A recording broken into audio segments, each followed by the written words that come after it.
या सावित्रीनं भरण नाही केलं ग बया, या सावित्रीनं भरण नाही केलं ग बया, हिन बाईला शिक्षित केलं ग बया, हिन बाईला शिक्षित केलं ग बया, हिन बाईला शिक्षित केलं ग बया हो. इतक्या सुंदर या भारुडाच्या ओळी तू गायल्यात आत्ता, म्हणजे कमाल. आणि मला त्याच्यावरच जायचं, म्हणजे मुळात कशा सुचल्या या ओळी, आणि लोकशास्त्र सावित्री या नाटकातल्या मला वाटतं ओळी आहेत. हो. चाल आणि ओळी कशा सुचल्या, कसं ठरलं यांना घ्यायचं नाटकाच्या सुरुवातीलाच? लोकशास्त्र सावित्री हा. हे नाटक जे रंगचिंतक मंजुल भारद्वाज यांनी लिहिलंय, आणि यामध्ये आम्ही ना मोस्टली जे आपलं महाराष्ट्राचं लोकसंगीत आहे किंवा लोकगीत आहेत त्याच्या चाली किंवा आम्ही ते यामध्ये इन्क्लूड केलेलं आहे. जसं शुभम माहिती आहे आपल्या आता हल्ली आहे ना की जी भारुड आहे किंवा महाराष्ट्रीयन लोकसंगीत आहे ते अभावाने ऐकायला मिळतं. बरोबर. ते बऱ्याच जणांना माहितीही नाहीये. तर ज्यावेळी आम्ही यात नाटक करत होतो की का नाही आपण ह्या सगळ्या गोष्टी इन्क्लूड कराव्यात, कारण लोकसंगीत म्हणजे लोकांपर्यंत पोहोचलेलं, लोकांच्या मनातलं पोहोचलेलं, ज्यामध्ये लोकांचे भाव त्यांचे विचार प्रकट केलेले असतात. तर मग त्याच एक यामध्ये इन्क्लूड करण्यासाठी आम्ही हे लोकसंगीत घेतलं, लोकांशी कनेक्ट होता यावं या इतक्या चांगल्या वैचारिक विषयामध्ये. सो त्यासाठी हे भारूड घेण्यात आलं. आपल्या सगळ्यांचं रेलेव्हन्स भेटीमध्ये स्वागत आहे. मी शुभम पाटील आपल्या सगळ्यांचं स्वागत करतो. माझ्यासोबत आहे अश्विनी नांदेडकर, थिएटर ऑफ रेलेव्हन्सची प्रमुख अभिनेत्री आपण तिला म्हणूयात, कारण जी काही नाटकं आहेत, लोकशास्त्र सावित्री असेल, गोधडी असेल, राजगती असेल आणि इतर अनेक, या सगळ्यांना लीड कोण करत असेल? दिग्दर्शक रंगचिंतक मंजुल भारद्वाज यांच्या हाताखाली तर ताई आहे. तर ताई, तुझं सगळ्यात आधी या रेलेव्हन्स भेटीमध्ये स्वागत. रेलेव्हन्स हे मी पर्टिक्युलर नाव दिलंय थिएटर ऑफ रेलेव्हन्समुळे. सो आपण येऊयात पुन्हा या नाटकाकडे.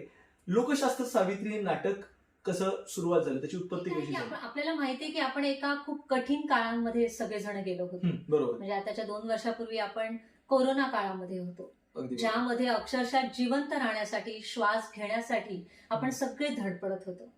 आणि त्यावेळी बरेच जॉब किंवा नोकऱ्या बंद झाल्या होत्या, बरेच जण एका चौकटीत अडकले होते, आणि त्यात सर्वात मोठा पहिला प्रहार झाला तो कलाकारांवरती. कारण थिएटर बंद झाले होते, कुठे काम करण्याची संधी नव्हती, काहीच नव्हतं.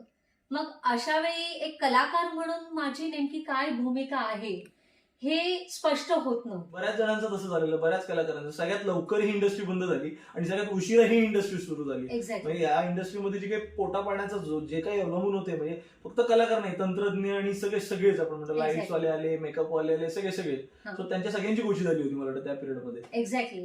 कारण मुळात नाटकाला एक मनोरंजन पुरता मर्यादित पाहिलं जातं, किंवा या इंडस्ट्रीला एका मनोरंजन पुरता मर्यादित पाहिलं जातं. पण तिथे आम्ही हे म्हणतोय की थिएटर ऑफ रेलेव्हन्स हे कलेला फक्त, नाटकाला फक्त मनोरंजन पुरता सीमित नाही ठेवत. बरोबर. तर त्याच्या पलीकडे आम्ही नेतो की नाटक केवळ मनोरंजनाचं साधन नाही, तर एका परिवर्तनाचं सशक्त माध्यम आहे. मग असं असताना ज्यावेळी पूर्ण जग एका क्रायसिसमध्ये अडकलेला आहे, तर त्यामध्ये कलाकार म्हणून माझी काय भूमिका आहे? की केवळ एका चौकटीत बंद व्हायचं, की या जगाला, या क्रायसिस मधनं बाहेर पडण्यासाठी आपल्या कलेला दिशा द्यावी, या कलेने त्या जगाला दिशा द्यावी. आणि ऑब्व्हियसली आम्ही तिघी जणी त्यावेळी नेमकं एकत्र होतो त्या कोरोना काळात. मी, सायली आणि कोमल. तर आम्ही तिघी कलाकार एकत्र होतो, आणि ते मी ब्लेसिंग म्हणेल की एकत्र होतो. कारण ज्यावेळी क्रिएटिव्ह पर्सन्स एकत्र येतात त्यावेळी निर्माण नक्कीच होतो. वाद झाले का? बऱ्याच वाद झाले एकत्र राहिले असल्यामुळे? वाद होण्यापेक्षा संवाद जास्त झाला हे मी म्हणेल. आणि तर त्यामध्ये असं झालं की आमच्या समोर मंजू सरांनी हा प्रश्न मांडला की तुम्हाला कलाकार म्हणून फक्त या चौकटीतच अडकायचं आहे आणि ठप्प व्हायचंय, की तुम्हाला आपल्या कलेने या जगाला दिशा द्यायची आणि जगाला हील करायचंय? तर मग ऑब्व्हियसली आम्ही हा पर्याय निवडला की आम्हाला जगाला हील करायचंय, या क्रायसिस मधनं बाहेर पडायचंय.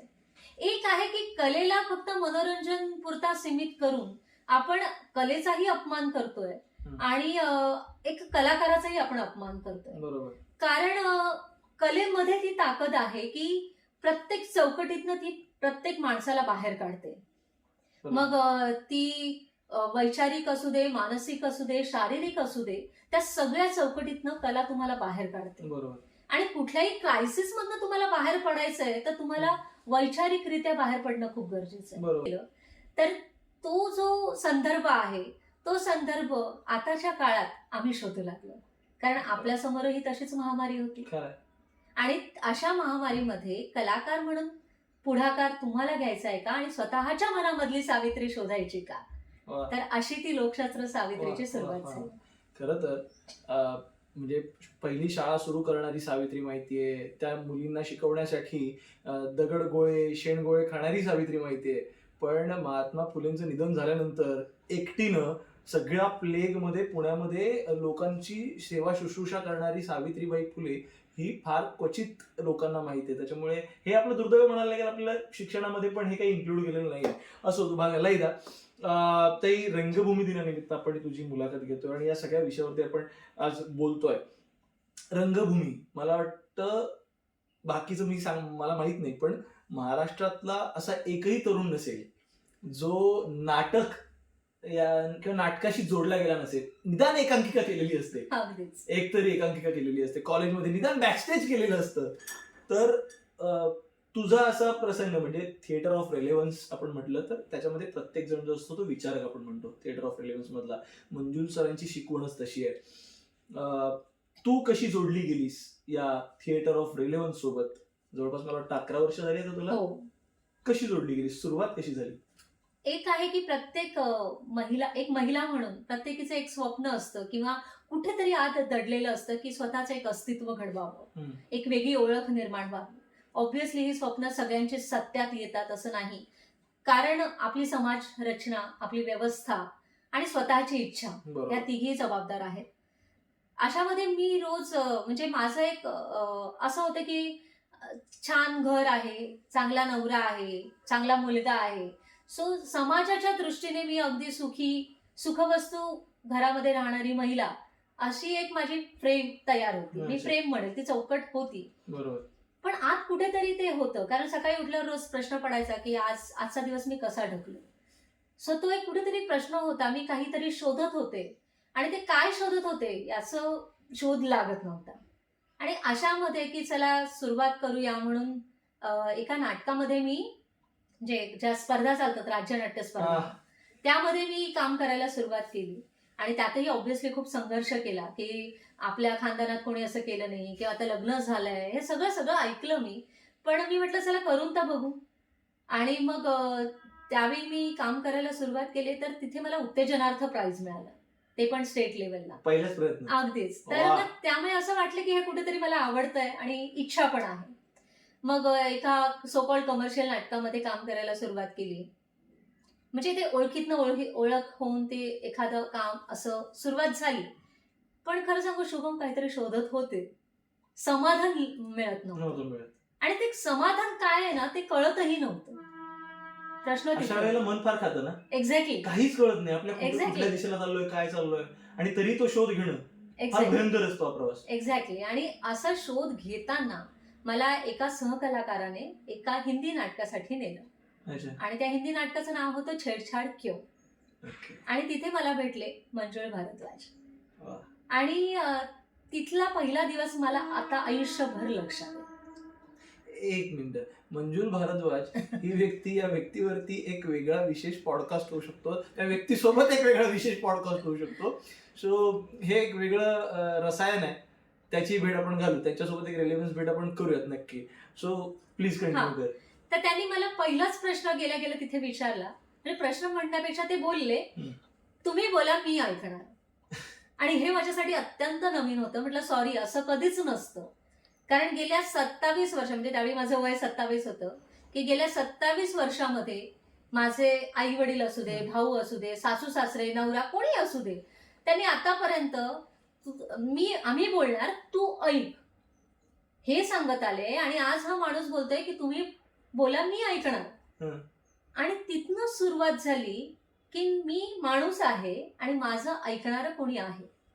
बरोबर. तर तिथनं जी सुरुवात झाली आणि पहिल्याच दिवशी त्यांनी ऑब्झर्वेशन या गुणाला अगदी अधोरेखित केलं, निरीक्षण शक्ती, वा. आणि जी अभिनयासाठी अत्यंत महत्वाचं आहे. अर्थात. त्यासाठी त्यांनी प्रक्रिया घेतली की आपण आता तपशीलवार सांगू शकत नाही ना तू आल्यापासून काय काय केलं, खरंय. पण त्यांनी सांगितलं हे ऑब्झर्वेशन तुम्ही केलं का. हं. सो अशा प्रकारे त्यांनी एक एक गुण इतक्या अधोरेखितपणे मांडले हं. की ते कायमस्वरूपी लक्षात राहिले. आणि तशी मग एक सुरुवात झाली. त्यानंतर छेडछाड क्यू या नाटकाचा प्रयोग झाला 28 सप्टेंबरला साल 2012. अच्छा. तर 2012ला त्याचा पहिला परफॉर्मन्स झाला आणि त्या छेडछाड क्यू नाटकाने मला महिला असण्याचा अभिमान दिला. वा वा. म्हणजे एवढ्या वर्षात पहिल्यांदा एक महिला म्हणून काय आहे याची भावना, याचा विचार माझ्या मनामध्ये प्रस्फुटित झाला. मी समजू शकतो, मी रिलेट करतो तुला. मी छोटीशी अगदी याच्यामध्ये की मी एक नाटक केलं होतं 2018ला, जेंडर अँड आयडेंटिटी. त्याच्यामध्ये एका ट्रान्सजेंडरचा रोल मी केला होता. हो. आणि ज्या समाजाबद्दल मला आधी अशी कीव वाटायची किंवा मला विभत्सपणा वाटायचा, ते नाटक केल्यानंतर माझं कम्प्लिटली पर्स्पेक्टिव्ह चेंज झालं या समाजाबद्दल आणि ट्रान्सजेंडर्स बद्दल. सो मी अगदीच रिलेट करतो या गोष्टीला तुझ्या, की एखाद्या गोष्टीचा आपल्याला गर्व वाटते किंवा एखाद्या गोष्टीबद्दल आपलं चेंज होणं माइंड म्हणजे काय नेमकं. सो ताई, कसं आहे की आई वडील यांच्यापासून आपली सगळ्यांची सुरुवात होते. आई वडील आपले पहिले गुरु असतात, हे सगळं माहिती आहे. पण यांची छाप आपल्यावरती पडत असते दरवेळी. मला काय आलेलं की तू अभिनेत्री आहेसच, पण तू तुझ्या वडिलांप्रमाणे त्यांची चित्रकला सुद्धा फॉलो केलेली आहेस. अगदीच. सो त्याच्याबद्दल काय सांगशील की चित्रकलेचं अजून करतेस का, चित्र काढतेस का, कसं काय, म्हणजे नेमकी परस्यू कशी करतेस तुझी चित्रकला? एक आहे की मी अजूनही चित्र काढते, पण मी आता जिवंत चित्र काढायला सुरुवात केली आहे आणि माझा कॅनव्हास आहे माझा स्टेज. एक वाक्य छान मिळाले ना आपल्याला. कारण ऑब्व्हियसली ज्यावेळी मी थिएटर ऑफ रेलेव्हन्स या प्रक्रियेमध्ये आली तर आपण म्हणतो की आपली, म्हणजे मला पहिल्या 2-3 दिवसात असं झालं की अरे 27 वर्ष मी काय करत होते. कारण स्वतःची ज्यावेळी जाणीव व्हायला लागते त्यावेळी आतापर्यंत आपण काय कमवलंय किंवा आपण काय केलंय याचा आपण लेखाजोखा मांडतो. बरोबर. पहिल्यांदा ज्यावेळी आपल्याला जाणीव व्हायला लागते की आपण कोण आहोत. बरोबर. तर तसं ते माझ्यासोबतही झालं. पण मग नंतर हळूहळू हे झालं की या 27 वर्षाचा अनुभव सुद्धा आपण परत जगू शकतो, हे मला या प्रक्रियेने शिकवलं. म्हणजे मी ऐकलेली छोट्यात छोटीशी गोष्ट सुद्धा मी या अनुभवांना विश्लेषित केलं या प्रक्रियेत आल्यानंतर. मग माझी आवड होती चित्रकला. इंटरमिजिएट आणि त्या ज्या परीक्षा आहेत, एलिमेंटरी, इंटरमिजिएट, त्यामध्ये A ग्रेड आहे मला. तर ऑब्व्हियसली मला त्याची आवड होती, त्यामध्ये जायचं होतं. पण जी व्यवस्था म्हणतो ना की नाही तुम्ही, त्यावेळी कम्प्युटर्स आणि हे IT फील्ड खूप जोरात होती, त्यामुळे सगळीकडनं फोर्स, घरातनं फोर्स की नाही IT फील्डमध्ये जा. पण त्यात अजिबात डोकं चालत नव्हतं, तरीही धडक पडत ग्रॅज्युएशन कम्प्लीट केलं. अच्छा, केलं. मी BCA केलं. पण मग नंतर कलेची आवड गप्प बसू देत नव्हती आणि मग थिएटर मध्ये काम करायला सुरुवात केली. मग चित्रकला ही मनामध्ये कुठेतरी रुजली आहे.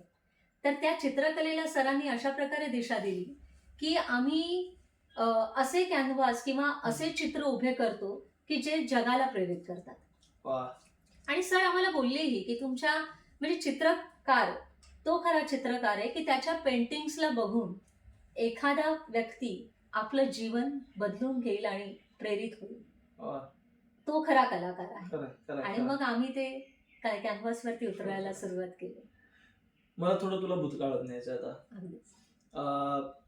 प्रत्येक जण जन्माला येतो, लहानाचा मोठा होतो. तुझं बालपण मला वाटतं पनवेलचं? हो.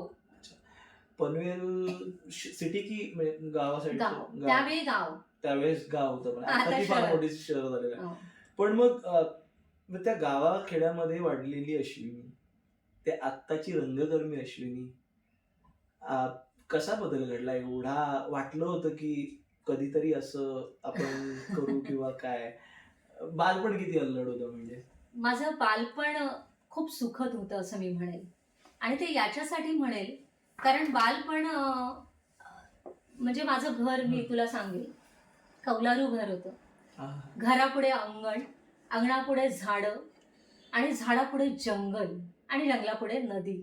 आह. म्हणजे एखाद्या पुस्तकात रेखाटलेलं चित्र असतं ना तसं माझं ते घर होतं. सगळ्या मुलांचं आयकॉनिक निसर्ग चित्र. एक्झॅक्टली. अगदी म्हणजे मला आठवतंय की सकाळी मी उठायचे, दरवाजा उघडला की सूर्याची पहिली किरण थेट आह, चेहऱ्यावर यायची. आह, आह. इतकं सुंदर ते घर, छोटंसं घर होतं, अगदीच छोटंसं. म्हणजे आपण खोपटं म्हणतो ना तशा टाईपचं ते घर होतं. आताच्या पिढीसाठी म्हणजे दिवा स्वप्न. अगदीच हे सगळं. अगदीच अगदीच. तर मी जंगलात भटकणारी, म्हणजे मला पप्पांनी विशेषणं दिली होती भटक भवानी म्हणून. आणि तर पण काही ज्या सवयी होत्या पप्पांच्या किंवा जे कलाकार म्हणून जे मी जन्माला आले ना त्याचं कुठेतरी बालपणाशी कनेक्शन आहे की इतकी फुलझाडं आणि फळझाडं होती की आम्ही कुठली फळं विकत घेतलेली नाही. आंबा म्हणून जांभूळ सगळी तिथंच होती. ते ना झाडाची पानं फुलं तोडून गुच्छा करून घरामध्ये डेकोरेट करायचे किंवा कुठली वस्तू असेल त्याला पेंट करून किंवा काही करून त्याचा एक डेकोरेशन. सो ती जी कला होती ना ती कुठेतरी बालपणात तिथे जन्माला आली. आणि माझी आई कविता करायची. तर त्यामुळे आणि माझी प्रेरणा कोण आहे तर ती आई आहे. कारण आईने संघर्ष करून एज्युकेशन घेतलं लग्न झाल्यानंतर आणि त्यानंतर ती एनसीसी मध्ये मेजर झाली. त्यासाठी मग तिने स्वतःला शरीरालाही खूप तिने आव्हान केलं आणि संघर्ष केला. तर तिची जी बंडखोर वृत्ती आहे ती कुठेतरी माझ्या मनात रुजली की माझी आई हे करू शकते तर अर्थात मी करू शकते. कलाकार विद्रोही नसला तर तो कलाकार कुठला. तर मला थोडं पुढे सरकायचं आता. रंगभूमी दिन आहे. आपण आपल्या सगळ्यांना माहिती आहे विष्णुदास भावेंनी मराठी रंगभूमीला सुरुवात केली असं आपण म्हणतो आणि अर्थात इतिहास येतो. पण विष्णुदास भावेंनी सुरू केलेली सांगीतिक रंगभूमी आणि आता सुरू असलेली मराठी रंगभूमी त्यात आता तुम्ही थिएटर ऑफ रेलिव्हन्स मधनं Godhadi, Lokshastra Savitri, drop by drop water, the other world, Rajgati अशा पद्धतीची नाटकं करताय आणि लोकांमध्ये प्रबोधन घडवून आणताय. बरं असा प्रकार आधी नव्हता झाला का तर झाला. म्हणजे मला वाटतं विजय तेंडुलकरांचं नाव अग्रणी येईल त्यासाठी की त्यांनी भयंकर विद्रोही नाटकं लिहिली जी मान्य नव्हती अनेकांना.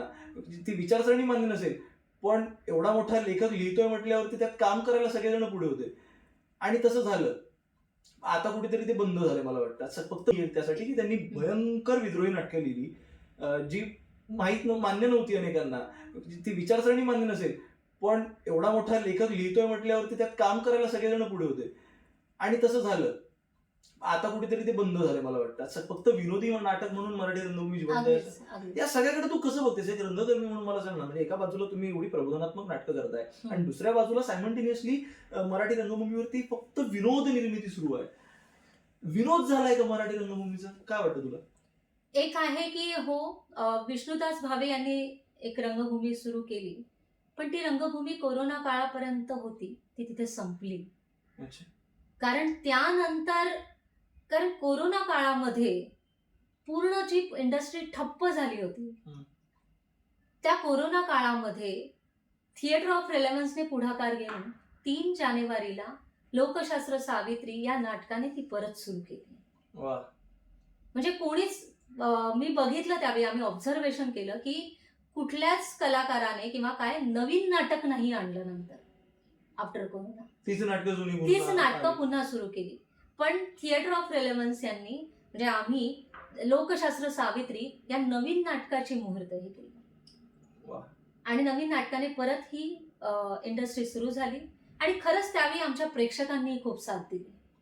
कारण त्यावेळी कोरोना असून आपल्या जीवावर उदार होऊन प्रेक्षकांनी ही नाटकं हाऊसफुल केली. लोकशास्त्र सावित्री आणि अनहदनाद या नाटकाने मराठी रंगभूमीचा कायापालट केला हे मी नक्की सांगेन. कारण मधला एक काळ मी पाहत होते तर मराठी नाटकांची नावं इची सासू तिची सून किंवा काय माझा नवरा तिची बायको आणि कॉमेडी त्याच्या पलीकडे काहीच नाही. कमरेखालचे विनोद याच्या पलीकडे मराठी रंगभूमी जातच नव्हती. आणि एक भ्रम निर्माण केला होता की फक्त कॉमेडी नाटक चालतं, प्रेक्षकांना फक्त कॉमेडी आवडतं, त्याच्या पलीकडे आवडत नाही. पण ज्यावेळी आम्ही या नाटकांच्या माध्यमातून प्रेक्षक संवादाला सुरुवात केली आणि प्रेक्षक संवाद करता करता आम्हाला हे खूप जाणवलं की प्रेक्षकांनी स्वतःहून सांगितलं की आम्हाला वैचारिक नाटकं आवडतात. गंमत बघ ना, म्हणजे जी कला प्रबोधनापासून सुरू झाली, म्हणजे आपण भारतीय रंगभूमीविषयी बघितलं तर एक इतिहास, जो सो कॉल्ड इतिहास आपण म्हणतो, की भरत मुनीनं नाटक लिहिलं, सुरू केलं, पण ते पण एक समाजाचा आरसा म्हणूनच आपण ते नाटक बघूयात आणि त्यातूनच त्याला ते सुचलं असावं. भावेने सुद्धा तेच केलं असणार आणि इतरही नाटकं आपण बघतो की समाजाचा आरसा. पण आता ते कुठं नाहीये. मला वाटतं की नाटक हे फक्त विनोदासाठी ठेवलं गेलं, मनोरंजनासाठी ठेवलं गेलं, पण त्याचं मुख्य काम जे आहे प्रबोधन करणं. संयुक्त महाराष्ट्राची चळवळ असेल, त्याच्यामध्ये असंख्य नाटकं, मला वाटतं शाहीर साबळेंनी अक्षरशः तो जो संयुक्त महाराष्ट्राचा लढा होता तो रंगभूमीवरती जिवंत केला होता. तशी हिंमत आता फारसा कोणी करताना दिसत नाही, कोणीच नाही करताना दिसत. हे प्रबोधन, विचार, वैचारिक त्याला कारण पण तेच ना शुभम, कारण आज नाटक माझा गल्ला किती भरतोय याच दृष्टीने पाहिलं जात आहे. अमेरिका दौरा कसा, एक्झॅक्टली, म्हणजे ऑस्ट्रेलिया दौरा कसा, प्रोड्युसर पैसा लावतो, तो पैसा यासाठी लावतो की हा नफा कसा मिळेल मला, किंवा कुठलाही कलाकार त्यात काम करतो किती, आणि शब्द रचना पण अशी वापरताना किती नाईट आहे. म्हटलं ही शब्द रचना आणि अशा प्रकारे की माझा गल्ला कसा भरला जाईल, मला किती पेमेंट आहे, याच्या व्यतिरिक्त आज कुठला कलाकार नाटक पुढे नेण्यासाठी धडपडतो. कारण आज आपण म्हणतो रंगभूमीवर इतके मोठे मोठे कलाकार होऊन गेले, पण त्या कलाकारांनी अपवाद वगळता किती कलाकार आहेत की ज्यांनी नाटकाला पुढे नेण्यासाठी धडपड केली. आणि ते कुठेतरी हे होतं, जसं आपणच ज्यावेळी नवीन कलाकार येतो, नवीन कलाकाराला किती स्वीकारलं जातं, त्यांच्या संकल्पना ऍक्च्युली नवीन असेल तर नवीन संकल्पना येतात ना, पण ह्या दृष्टीने बघतच नाही. अरे तू नवीन आहे, तुला काय कळणार. एक्झॅक्टली. आणि जे म्हणतात ना आपलं पाय रोवून उभे राहतात, जे नवीन लोकांना संधी देत नाही, अशांसाठी थिएटर ऑफ रेलेव्हन्स नेहमी पुढाकार घेतो.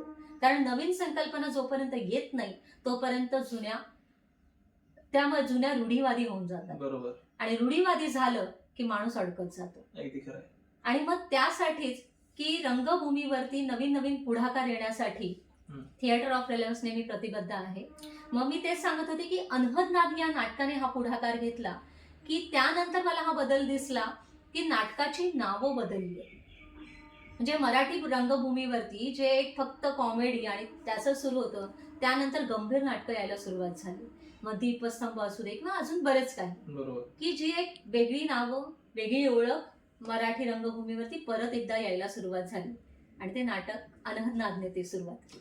मला एक प्रमुख निरीक्षण माझं नोंदवायचं की आपण जे बघतो वेगवेगळे प्रयोग जे रंगभूमीवरती होत आहेत सध्या, तर त्याला एक विशिष्ट नाव आहे प्रायोगिक रंगभूमी, जे आपण राज्यनाट्य स्पर्धेपुरती मर्यादित बघतो. आणि तिथे फार फार तर 5, 10, 15 फार फार तर लास्ट 25 प्रयोग होते त्या नाटकाचे, त्याच्यावरती ते नाटक जात नाही. आणि त्यात एक वेगळी रंगभूमी आहे, ती म्हणजे व्यावसायिक रंगभूमी, आणि ज्यामध्ये फक्त मला वाटतं विनोद निर्मितीचीच ती रंगभूमी आपण म्हणूयात की ज्याला वेगळे फक्त विनोदी नाटकं त्याच्यावरती येतात. त्याला जो ब्रेक आहे ना, तो मला वाटतं थिएटर ऑफ रेलेव्हन्सने दिलेला आहे. अक्षरशः 350 आणि 400 रुपयाची बेसिक तिकीटं असतात. त्या तिकीट दरांमध्ये थिएटर हाऊसफुल करणारं कोणी जर असेल तर मला वाटतं थिएटर ऑफ रेलेव्हन्स आहे. आणि प्रॉपर प्रबोधन करणारी नाटकं, लोकशास्त्र सावित्री बघा, तुम्ही गोधडी बघा, राजगती तर बघाच बघा, त्याकडे मी येणार आहे विशेष. मला आता यालाच जोडून तुला म्हणायचं आहे, कलाकार जे आहेत, मराठी कलाकार, आपल्याकडे ब्लेसिंग आहे. इतर राज्यातली रंगभूमी ही मृतावस्थेत आहे, तिथे सिनेमे चालतात. आपल्याकडे सिनेमा मृतावस्थेत आहे, पण रंगभूमी अक्षरशः जिवंत आणि सुदृढ आहे. लोक नाटकाला जातात, सिनेमाला जात नाहीत. तर अशा परिस्थितीमध्ये प्रबोधन करण्याचं टाळतात का कलाकार राजद्रोहाला घाबरतात का, की बाबा ह्या नेत्याला राग येईल, मग आपल्यावरती वेगळी काहीतरी कारवाई, किंवा आपल्याला जरा साईड लाईन केलं जाईल, मग विशेष वर्गाचा आपल्यावरती एक रुसवा असेल, आपण जर प्रबोधनात्मक काही बोललो तर. याला तडा देऊन फार फार तर हातावरच्या बोटावर मोजण्यात काही कलाकार असतील जे बोलतात, आपली भूमिका मांडतात. अतुल कुलकर्णी असतील किंवा हेमंत डोमे वगैरे असतील. पण बाकीचे कलाकार मी म्हणतो जो एक आला पाहिजे एक वर्ग, ती पण माणसंच आहेत ना, तर हे राजद्रोहाला घाबरतात का? अगदीच मी याला म्हणेल की हो, की ऍक्च्युली ना कलाकाराची एक भूमी असते स्वतःची, हम्म. आणि प्रत्येक सत्ता ही कलाकाराला घाबरते. इतकी ताकद कलाकारामध्ये आहे, कलेमध्ये आहे. कलेमध्ये आहे. आणि फार मोठं षडयंत्र असतं सत्तेचं, आणि अगदी राजाश्रया काळापासून सुरू आहे की राजा, त्याला माहिती आहे की एक कलाकार आपली सत्ता हलवू शकतो, यासाठी कलाकाराला मिंध केलं जातं. म्हणजे आताच आपण जे म्हणतो की अनुदान मिळतं, तर तोच प्रकार आहे असं मला स्पष्ट वाटतं की तो तोच प्रकार आहे. खरंय. तर ज्यावेळी राजाश्रय होता त्यावेळी कलाकाराला मिंध केलं जात होतं. म्हणजे राज दरबारात कलाकार नाचत होता, गात होता, नाटक करत होता, आणि त्यामुळे राजाची वाहवाच चालली होती ना. तो जर राजाच्या विरोधात काही बोलला तर ऑब्विसली त्याला राज्यद्रोह म्हटलं जाणार. खरंय. आणि तेच आताही सुरू आहे. कलाकार अक्षरशः मिंधे झाले आहेत. ऍक्च्युली कलाकाराची भूमिका आहे की सत्तेला प्रश्न विचारणं, आणि हे प्रत्येक कलाकाराने करावं, हीच अपेक्षा आहे. मला ते तू बोलली नाहीस तरी पण मला ते दिसतं आणि जाणवतं की कलाकार हा सध्या प्रश्न सोडा, तो पैशाच्या मागे जास्त, प्रसिद्धीच्या मागे जास्त धावतोय, आणि त्याच्यामुळे मग हे जे मूलभूत प्रश्न आहेत कलाकारांनी विचारण्याचं जे मुख्य काम आहे ते मला वाटतं कमी पडते. पारंजित आहे की तो पैसेही कमवतोय उत्तम, पण तो आंबेडकरी विचारही मांडतोय आणि प्रबोधनही करतोय. जयभीम सारखा चित्रपट त्याने केला, आपल्याकडे कोणी केला मला वाटतं नाही केला फारसा तसा प्रयत्न, फार नाहीच झालेला नाही. आणि मी मराठीमध्ये. हेही म्हणेल की ठीक आहे, पैसा एक गोष्ट तर आहे, ऑब्विसली ती होय. गरज आहे, पण ज्यावेळी जयभीम सारखे मूवीजही येतात, पण तरीही मुळात कुठेतरी बदल घडणं खूप अपेक्षित आहे, घडणं आणि ते कलेमध्ये ती ताकद आहे. ताकद आहे. पण ती नाही कोणी तेवढा प्रयत्न करत आहे. एक्झॅक्टली. आणि फक्त एकटी थिएटर ऑफ रेलेव्हन्सने हे करून चालणार नाहीये. थिएटर ऑफ रेलेव्हन्सने मला वाटतं जरी पाऊल उचललं असलं, त्याची एक आपण म्हणतो सुरुवात केली असली, तरी सुद्धा इतर सगळ्यांनी सुद्धा एकत्र येऊन अशा पद्धतीच्या जर भूमिका घेतल्या तर मला वाटतं कुठेतरी या राजकीय व्यक्तींना चाप बसेल त्यांच्या वागणुकीवरती, कारण तुमचंच रिफ्लेक्शन समाजामध्ये पडणार आहे पुढे. एक्झॅक्टली. आणि जर त्यांचं रिफ्लेक्शन त्यांना आरसा जर कलाकारांनी दाखवलं तर मला वाटतं हे सहज शक्य नाहीच आहे. बदल घडेल कसा आणि बदल घडणार कसा आहे? तो मगाशी भरत मुनी यांचं नाव काढलं, आणि प्रायोगिक आणि कमर्शियल असं एक विभाग केलं. तिथेही थिएटर ऑफ रेलेव्हन्स, ऍक्च्युली मुळात थिएटर ऑफ रेलेव्हन्स ना या मानसिकता तोडण्यासाठी खूप मोठं काम करते. तर ती जी एक मानसिकता आहे की प्रायोगिक नाटक, कमर्शियल नाटक, तेही आम्ही ब्रेक करतो. अर्थात. की म्हणजे आता जसं भरत मुनींचं नाव निघतं, पण त्यांनी कुठलं नाटक लिहिलंय का? सो आमचा प्रश्न तिथेही येतो की ज्यांनी नाटक आतापर्यंत लिहिलं नाहीये, तर त्यांच्या ठीक आहे, तुम्ही ते एक साचे ठरवले आहेत, म्हणून सो पण कॉल्ड आपण हा. म्हणतो ना, तो शब्द मी त्यासाठी पर्टिक्युलर वापरला. पण मुळात नाटक हे कुठल्या साच्यात बसणारच नाहीये, नाही, आणि त्याला तुम्ही साच्यात बसवलं जाल तर ती कलाच नाही. कलाच नाही. मग प्रायोगिक, कमर्शियल हा फरक आम्ही नाही म्हणत. नाटक हे नाटक असतं, करेक्ट. आणि नाटकाला एक उद्देश असतो. येस. म्हणून मी आता तुला एक याला स्लाइटली एक सिमिलर क्वेश्चन पण छोटासा मला वाटतं त्याच्यासाठी मी हे करतो की आपण जर बघितलं तरी प्रयोग जे आपण म्हणतो वेगवेगळे होतात, जसं प्रायोगिक रंगभूमीवरती होतात, तेही आता कमी झालेले आहेत. जुन्याच लेखकांची नाटकं पुन्हा येतात. एकांकिकांपुरता प्रयोग मर्यादित राहिलाय का? म्हणजे वेगवेगळे प्रयोग करणं, वेगवेगळे विचार मांडणं, विद्रोही विचार मांडणं, हे फक्त त्या एकांकिकेपुरतं मर्यादित राहिले का? कारण की इंटर कॉलेजिएट स्पर्धा असतात म्हणून बाकी असं कोणी नंतर मग येत नाही. तो विद्रोह तिथेच संपतो, मरतो, खालावतो. मग तिथे नाट्य थिएटर ऑफ रेलेव्हन्स हा एक ठामपणे पर्याय म्हणून उभा आहे. याच्याकडे कसं पाहतेस? यासाठी ना मी पूर्ण ओव्हरऑल समाजाची रचना पाहते. पूर्ण समाजामध्ये ज्या परिस्थिती घडत जातात ना, त्याचा एक प्रभाव पडत राहतो. आता जर तू गेली 10 वर्ष बघतोय तर एक प्रभाव पडतोय पूर्ण समाजावरती. आणि एकांकिका म्हणशील किंवा नाटक म्हणशील तर मुळात त्यांचं नाव आहे प्रयोग, म्हणजे नवीन शोध. पण हो, आज तेच रटाळ विषय परत आणले जात आहेत, कारण माणसाचा शोध संपलाय. आणि त्यासाठी ही समाज रचना पण खूप जबाबदार आहे. कारण आताच्या व्यक्तीमध्ये, माणसांमध्ये नवीन शोधण्याचा प्रवासच संपलाय. हे मी खूप कारण मी आज मुलांना पाहते, मी काही जजिंग म्हणून सुद्धा मी गेले होते, मी तिथे प्रयोग पाहिले. तर किंवा नवीन जी पिढी येते त्या पिढीला तयार करण्यासाठी किंवा ती पिढी ज्यावेळी जडणघडण होत असते त्यासाठी जे एक ॲटमॉस्फिअर लागतं, वातावरण लागतं, ते वातावरणच नाही आज समाजामध्ये. खरं. आणि तसं वातावरण नसल्यामुळे एकांकिका म्हण किंवा नाटकं म्हण यात तेच रटाळ विषय येणं स्वाभाविक आहे. मला ना तू आता इतकं आपलं छान ट्युनिंग झालंय की माझा पुढचा प्रश्न जो येणार आहे ना त्याच्यापाशी तुझं उत्तर येऊन संपतंय. सो मला यालाच पुढे जोडून मला विचारायचं आहे की कलावंताला ना वास्तवाची जाणीव असते. म्हणजे तो भले तो बोलत नसेल, मांडत नसेल, पण त्याला माहिती आहे कुठे ते काय चुकतंय, कुठे खुपतंय, कुठे काय जमतंय, काय होतंय. सो म्हणून मला तुला विचारायचं की सध्या निवडणुकांचा माहोल आहे आणि मला वाटतं सध्या काही पक्ष असतात की 24/7 निवडणुकांचा माहोल तयार केलेला असतो. यामध्ये सध्या जी आपल्या राज्यातली राजकीय स्थिती आहे आणि त्याला अनुसरून जी सामाजिक स्थिती आहे याच्याकडे तू कसं पाहतेस? एक कलावंत म्हणून, एक व्यक्ती म्हणून, फक्त महिला नाही म्हणणार, एक व्यक्ती म्हणून तू या सगळ्या राजकीय एक मतदार म्हणून या राजकीय स्थितीबद्दल कसं पाहतेस? आपलं पूर्ण भारत देश आपण कुटुंब मानतो आणि अशा आता हल्ली घोषणा पण ऐकायला येत आहेत आपल्याला. आपण कुटुंब म्हणून मानतो, पण खरंच मानतो का? आताची परिस्थिती पाहिली तर सर्वात पहिले मनात येते ती भीती. आताची राजकीय परिस्थिती असू दे, सामाजिक असू दे, आज घराबाहेर पडलं तर परत घरात व्यवस्थित येऊ याची गॅरंटी आपण देत नाही आहोत. कारण आज मनामधला द्वेष खूप वाढलेला आहे आणि हे मला खूप जाणीवपूर्वक वाटायला लागलंय. आज जेवढ्या घटना मी आज ऐकतेय, आजूबाजूला ऐकतेय, किंवा आपल्या जवळचे, आपल्या घरातले, यांच्या बरोबरही आपले वादविवाद सुरू झालेले आहेत.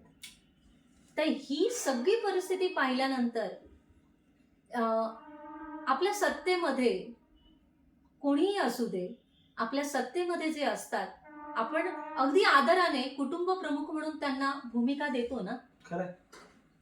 मग कुटुंब प्रमुख याची भूमिका असते की पूर्ण घराला बांधून ठेवावं, पण ज्यावेळी कुटुंब प्रमुखच या घराला विखंडित करायला सुरुवात करतो त्यावेळी त्या घरामध्ये शांतता कशी राहील? ऍब्सोल्युटली. आणि ते वातावरण मी आज अनुभवते.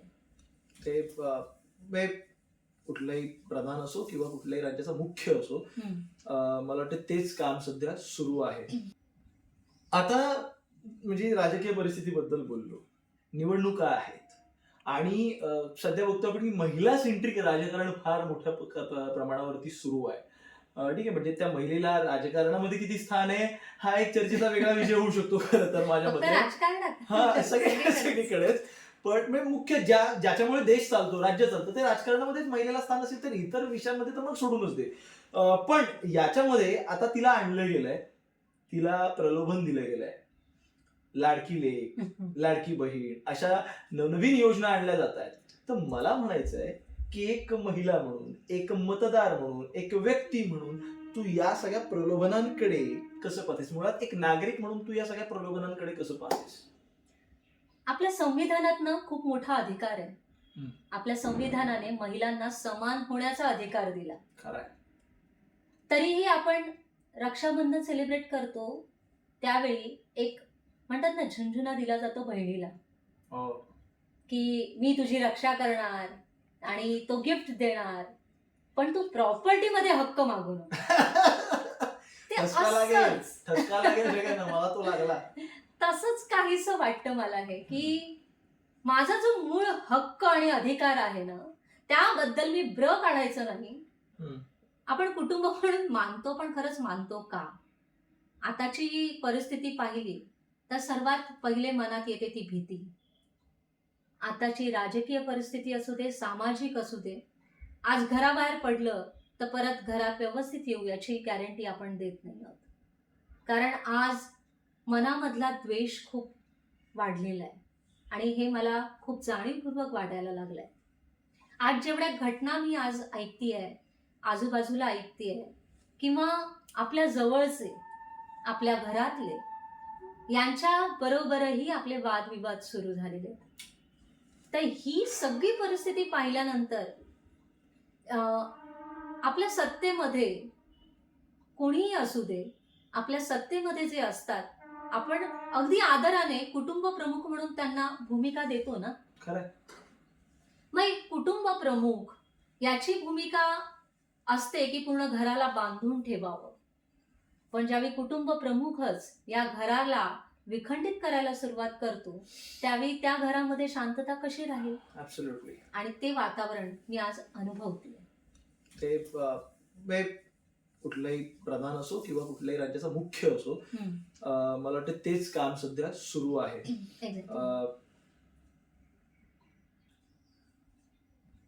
आता म्हणजे राजकीय परिस्थितीबद्दल बोललो, निवडणुका आहेत आणि सध्या बघतो आपण की महिला सेंट्रिक राजकारण फार मोठ्या प्रमाणावरती सुरू आहे. ठीक आहे, म्हणजे त्या महिलेला राजकारणामध्ये किती स्थान आहे हा एक चर्चेचा वेगळा विषय होऊ शकतो खरं तर माझ्या फक्त मते. राजकारणात हा सगळीकडेच.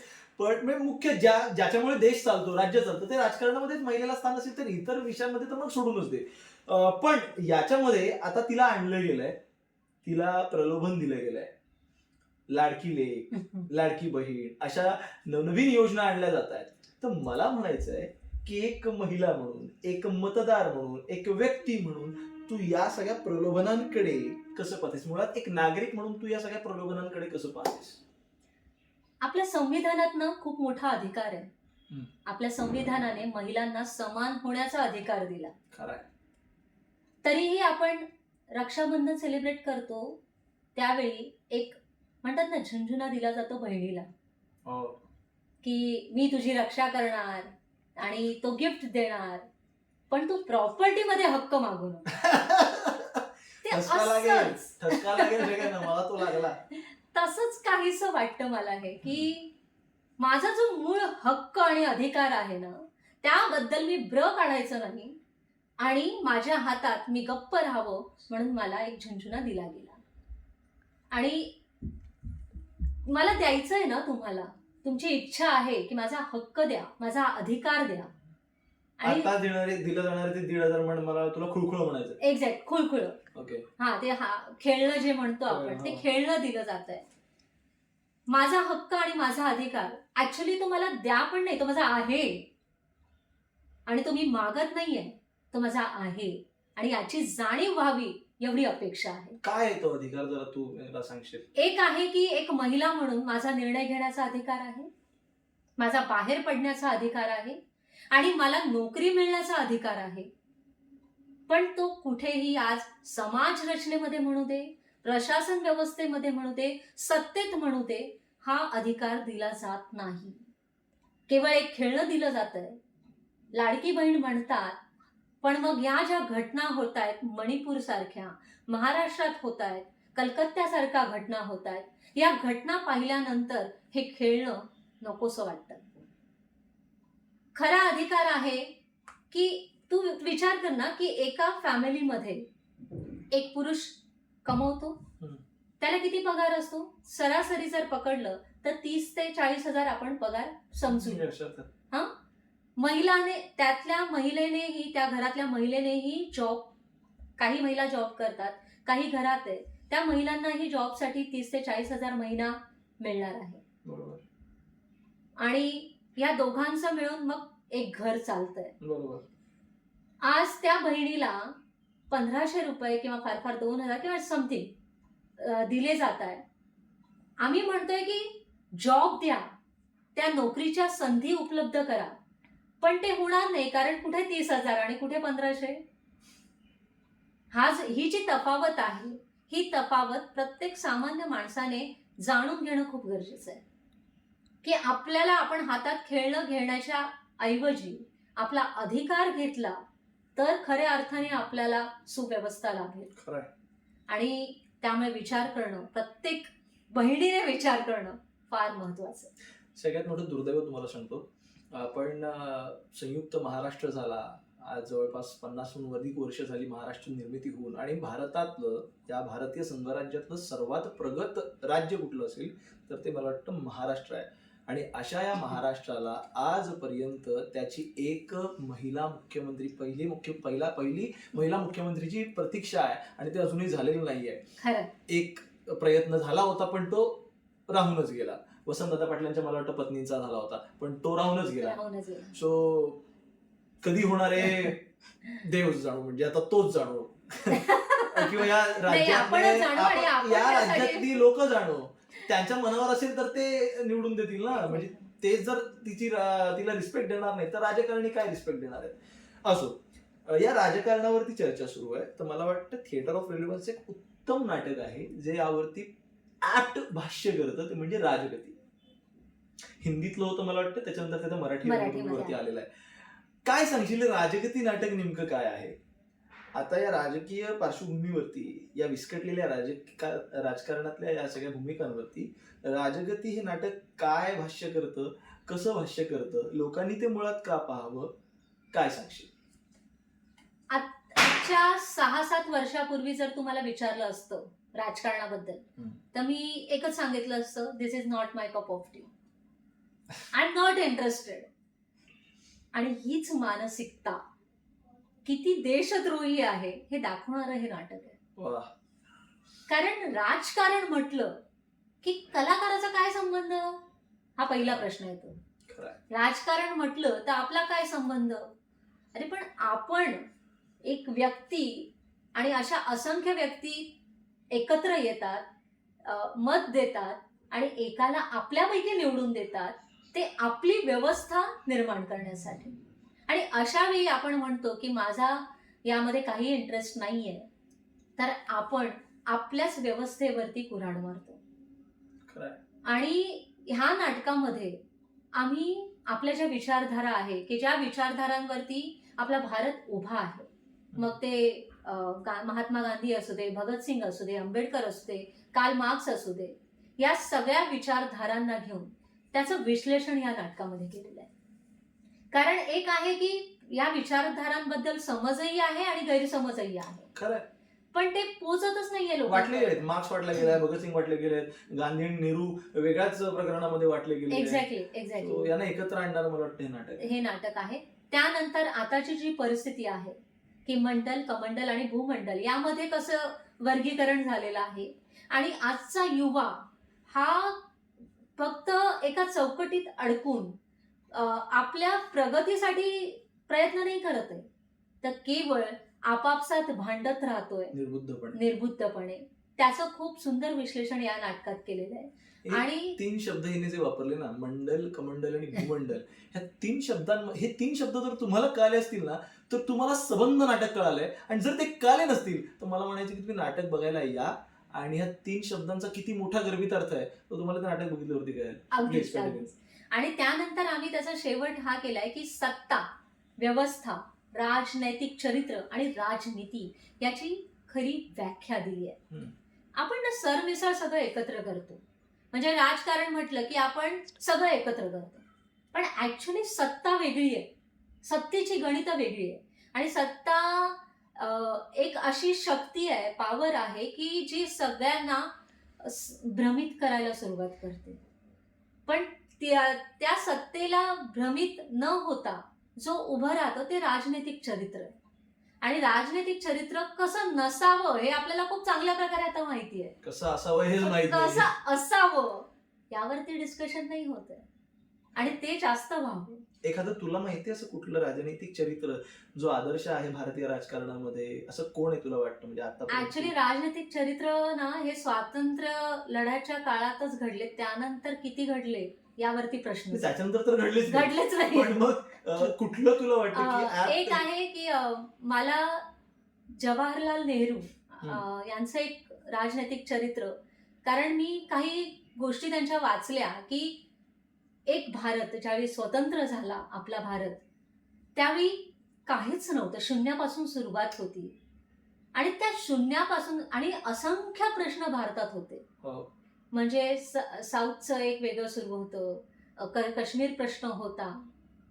तर हे सगळे प्रश्न असताना त्या शून्यातनं सुरुवात करून आज मी त्यांनी निर्माण केलेले जे सेंटर्स आहेत किंवा एज्युकेशन फील्ड आहे, म्हणजे आपण बघायला गेलं तर ताईचं म्हणण्याचं हे आहे की देश विखुरलेला होता वेगवेगळ्या अगदीच. संस्थानांमध्ये. अगदी त्याच्यानंतर भूकमारीचा प्रश्न होता, दुष्काळ पडलेला होता, लोकांना 2 वेळचं खायला नव्हतं. पाकिस्तानातनं, बांगलादेशातनं, म्हणजे तेव्हाचा पाकिस्तान, पूर्व पाकिस्तान तो, तर त्याच्यातनं विस्थापित झालेली दिल्लीत आलेली सगळी ती आश्रयाला आलेली लोक, त्यांना नव्हतं. घरदार नव्हती आणि कुठलेही धरणं नव्हती, काही नव्हतं. आणि अशा सगळ्यांना एकत्र आणणं आणि सबंध देशाची म्हणजे उत्तर, पश्चिम, पूर्व, दक्षिण आणि पुन्हा वायव्य, आग्नेय, नैऋत्य, ईशान्य अशा सगळ्या 8ही देशांची मोठ बांधून एक देश उभा करणं, याला ही मला खूप वाटतं खूप कठीण गोष्ट होती. आणि या सगळ्याला धरून त्यांनी एक भारताचं निर्माण केलं.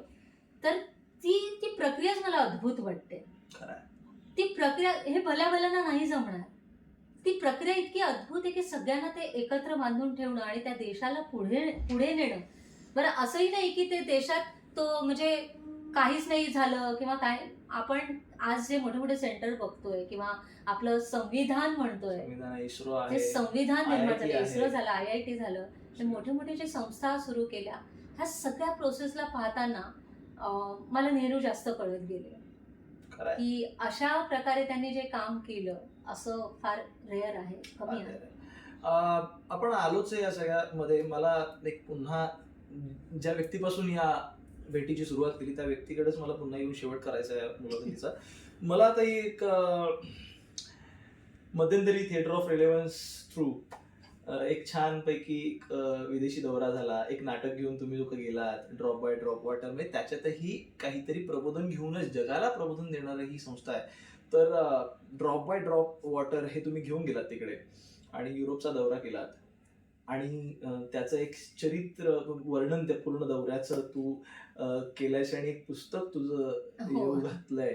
सो ते कधी येणार आहे, काय त्याची सद्यस्थिती आहे आणि काय त्या नाटकाबद्दल थोडक्यात मला सांगशील, कारण आता वेळ फारच कमी आहे. एक आहे की माझी सुरुवात छेडछाड पासून सुरुवात झाली. त्यानंतर मी गर्भ नाटकात काम केलं, सरांच्याच म्हणजे मंजू सरांनी लिहिलेलं. त्यामध्ये मला माणूस म्हणून एक अभिमान मिळाला. गर्भ म्हणजे स्त्रीचा गर्भ? हा. ओके. पण हा गर्भ फक्त स्त्रीचा नाही आता. कारण एक असतं की म्हणजे एक नॉर्मल की आपण आईच्या गर्भातनं बाहेर येतो, बरोबर. पण आपण आपल्या गर्भातनं नाही येत. तर तो जो एक कुकून आहे किंवा तो गर्भ आहे तो ब्रेक करण्याचं काम हे नाटक करतं. आप समझे? आप नहीं समझे. ये आप नहीं समझे, आपको समझना पडेगा.